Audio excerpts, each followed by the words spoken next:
Baik, teman-temanku yang terkasih, tema kita pada malam hari ini dalam bincang-bincang kita tentang radical Catholics adalah tentang skandal gereja, scandals in the church, or the scandal of the church. Skandal gereja, paham skandal gereja? Oke, ini artikel dari Eric Sammons, seorang apologet juga dari Katolik Aswell. Saya baca dan coba tarik artinya dengan kondisi sekarang yang lagi viral, di mana orang memusatkan perhatian pada kasus di Flores yang kamu udah tahu gitu kan. Oke, pada abad kedua, gereja menghadapi ajaran sesat besar yang pertama, heresi besar pertama, yaitu apa itu? Gnostisisme. Sistem kepercayaan yang membingungkan dan eklektik pilih-pilih ini mengancam kehancuran gereja ketika masih dalam masa pertumbuhan. Heresi besar pertama itu Gnostisisme. Salah satu prinsip Gnostisisme adalah keyakinan bahwa dunia materi adalah hina dan tidak layak untuk ditebus, diselamatkan. Berbeda dengan pandangan Kristen yang menyatakan bahwa dunia material pada awalnya diciptakan dengan baik. Tuhan melihat segala sesuatu itu baik. Kemudian jatuh karena dosa. Kaum Gnostik percaya bahwa dunia yang kita tinggali ini diciptakan sebagai akibat dari suatu kecelakaan yang tragis. Hanya dunia spiritual yang penting. Segala sesuatu yang bersifat fisik harus ditinggalkan. Ya. Paham ya, Gnostisisme. Melawan ajaran sesat heresi Gnostisisme ini, muncullah Bapa Gereja yang Agung, Santo Irenaeus, yang dalam The Scandal of the Incarnation menjelaskan bahwa doktrin kunci kekristenan adalah inkarnasi. Sabda itu menjadi manusia dan diam di antara kita. Yohanes bab 1 ayat 14. Dunia fisik tidak boleh diremehkan. Ingat, dunia fisik tidak boleh diremehkan. Sebaliknya, dunia fisik itu justru menyediakan sarana keselamatan kita. Jangan anggap remeh hal yang fisik ya. Yang penting hati, tidak. Yang fisik itu juga penting. Meskipun pada akhirnya Gnostisisme ditaklukkan, dualisme material dan spiritualnya telah memunculkan dampak buruknya sepanjang sejarah gereja. Banyak ajaran sesat yang meminjam pemikiran Gnostik ini, termasuk Manikeisme, ajaran sesat yang pernah dianut oleh Santo Agustinus. Dan meskipun Protestantisme tidak sepenuhnya mendukung dualisme material dan spiritual, ada beberapa aspek dari pandangan dunia yang cacat ini dalam sistem kepercayaan Protestantisme. Misalnya, dalam penolakannya terhadap gereja yang kelihatan, visible church. Ya, Protestantisme itu menolak visible church. Bagi mereka, invisible church. Mari kita lihat. Dalam pandangan Protestan yang paling umum, karena selalu ada pandangan-pandangan yang bersaing dalam Protestantisme, gereja adalah sebuah entitas tidak kasat mata yang terdiri dari semua penganut Kristen. Ya. Ini pandangan Protestantisme kan. Entitas yang tidak kasat mata, invisible entity gitu. Cara mendefinisikan orang beriman juga berbeda-beda di kalangan Protestan. Protestan A mengatakan beriman itu seperti apa, Protestan B mengatakan beriman itu seperti apa, kita tidak tahu. Cara mendefinisikan orang beriman saja sudah berbeda-beda di kalangan mereka. Perwujudan apapun yang terlihat, seperti pemimpin, atau sakramen, atau bangunan fisik, hanyalah alat yang digunakan umat Kristiani untuk alasan praktis. Tidak ada satupun yang penting bagi gereja, dan semuanya bisa dibuang kalau perlu. Begitu. Jadi yang penting hati, begitu. Yang penting yang rohani. Itu sebenarnya Gnostik Manikeis. Sebaliknya, iman Katolik mengajarkan bahwa ada gereja yang kelihatan di dunia ini, visible church, yang didirikan oleh Kristus sendiri. Hal ini mencakup keanggotaan yang terlihat, visible. Mereka yang dibaptis, dan struktur kepemimpinan yang terlihat, hierarki uskup dan pelayan imam dan diakon yang ditabiskan. Aspek-aspek yang kelihatan ini merupakan hal mendasar bagi gereja dan tidak dapat diabaikan. Sepanjang sejarah, banyak orang Kristen yang merasa tersinggung dengan kualitas gereja yang terlihat, visible church. Banyak yang tersinggung, biasanya karena perilaku anggotanya yang tidak Kristiani. Skandal-skandal di dalam gereja menegaskan skandal gereja. Skandal-skandal orang di dalam gereja menegaskan, menekankan skandalnya gereja. Nah, ada satu trik rapi, kerapian yang menarik dalam gagasan tentang gereja yang murni tidak terlihat. Invisible church yang dianut oleh Protestantisme, gereja yang tidak terlihat. Apa? Bagi gereja yang tidak terlihat yang dianut oleh Protestantisme ini, jika seorang pemimpin melakukan dosa yang sangat besar, maka seseorang dapat dengan mudah mengklaim bahwa dia bukanlah bagian dari gereja yang sejati dan tidak terlihat. Contohnya perpuluhan itu kan, yang transfer 2 juta, akhirnya banyak orang itu kan bisa kenal dia bukan Protestan dia. Yang hanya berisi gereja yang murni dan suci. Jadi bagi mereka, kalau ada yang buat salah, ada yang buat skandal, itu dia langsung bilang, itu bukan anggota gereja kita, dia bukan orang Kristen. Gitu. Karena kami yang anggota gereja ini hanya yang murni dan suci saja. Gitu.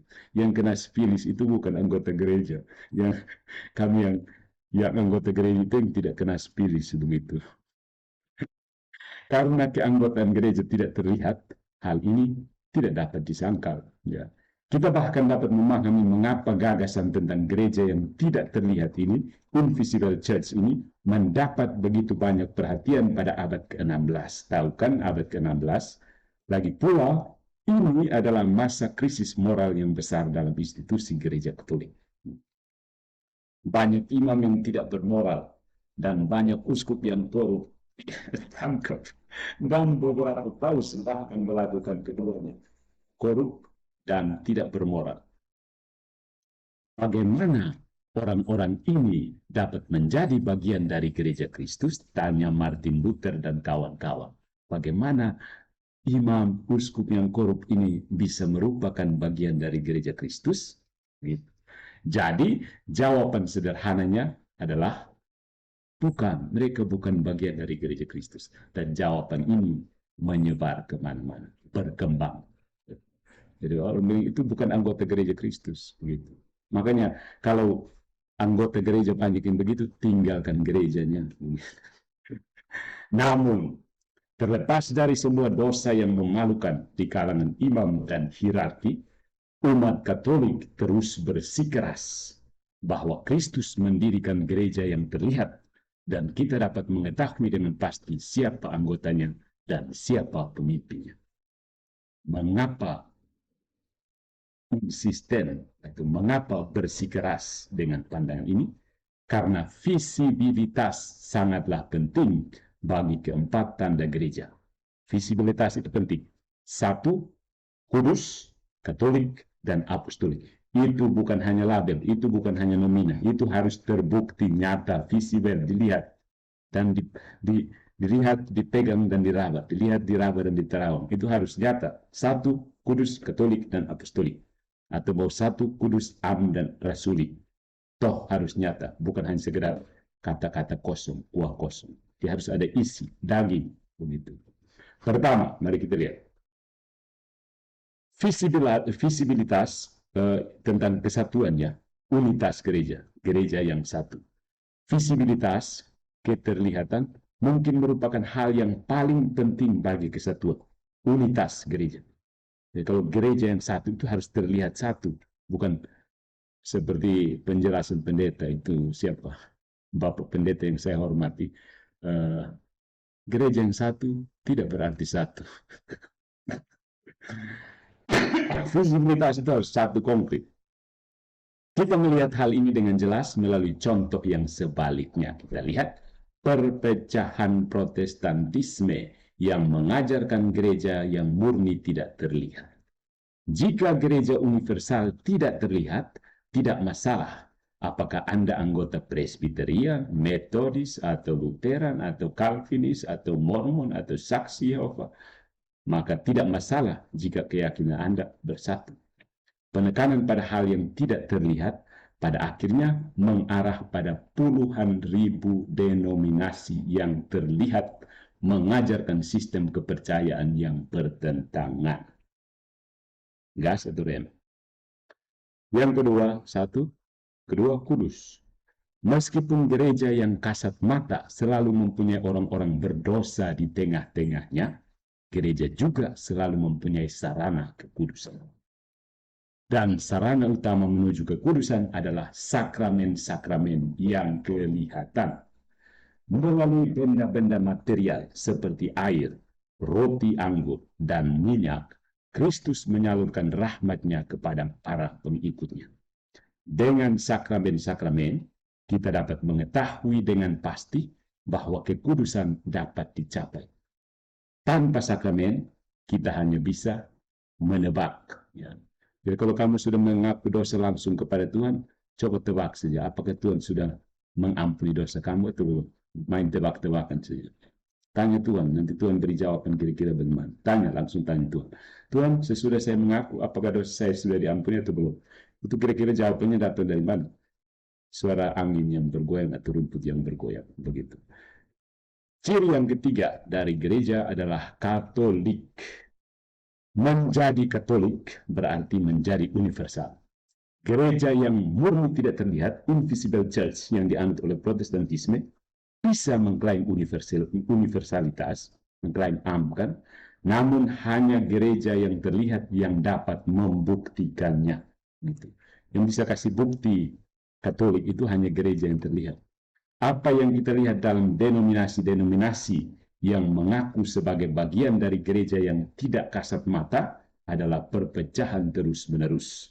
Dengan satu faksi mengklaim bahwa faksi lainnya tidak benar-benar Kristen. Namun dalam gereja yang terlihat, gereja Katolik, kita dapat melihat dengan mata kepala sendiri. Iman yang sama dipraktekkan di Amerika, Afrika, Asia, Antartika, Oseania, dan Timor Leste dan Indonesia. Iman yang sama dalam nama Bapa dan Putra dan Roh Kudus. Sama-sama menyembah Maria, sama-sama menyembah patung. Gitu.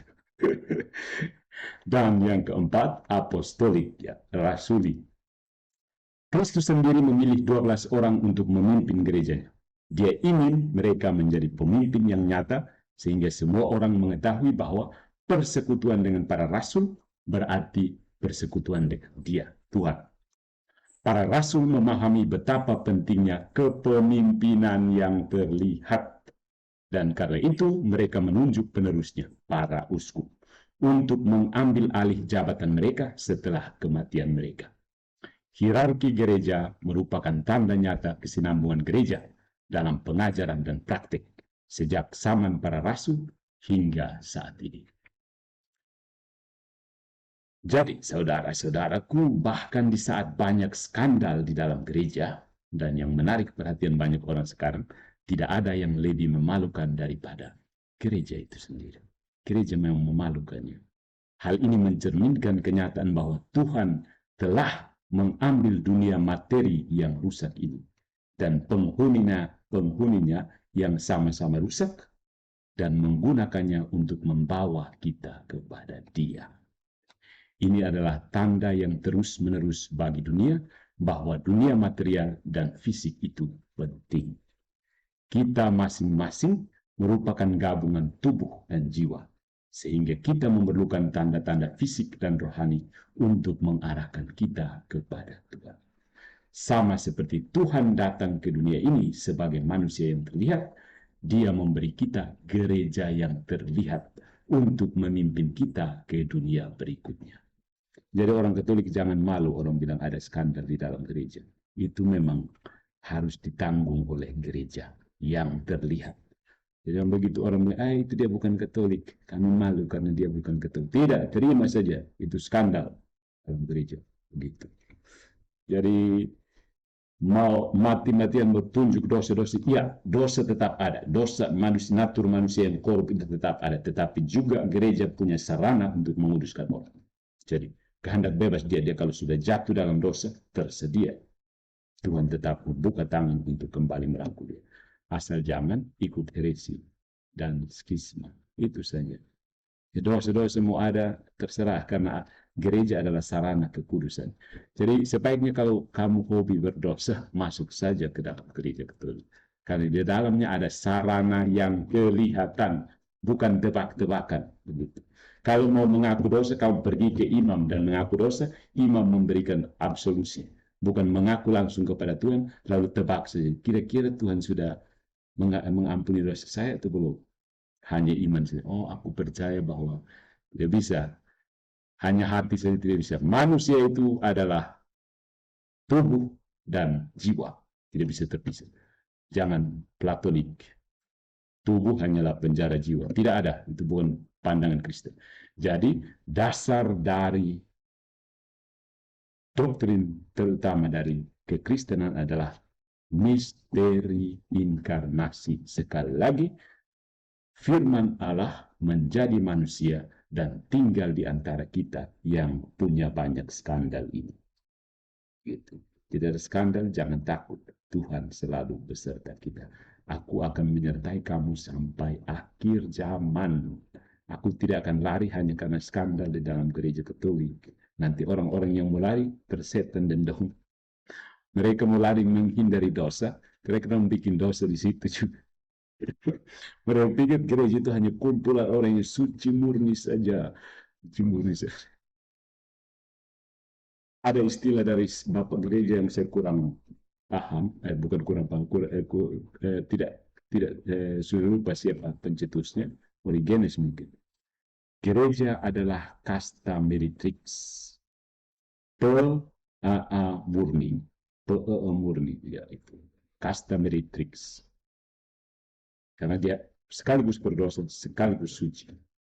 Telah suci. Demikian dengan skandal gereja menurut pandangan radikal Katolik. Sampai jumpa ya.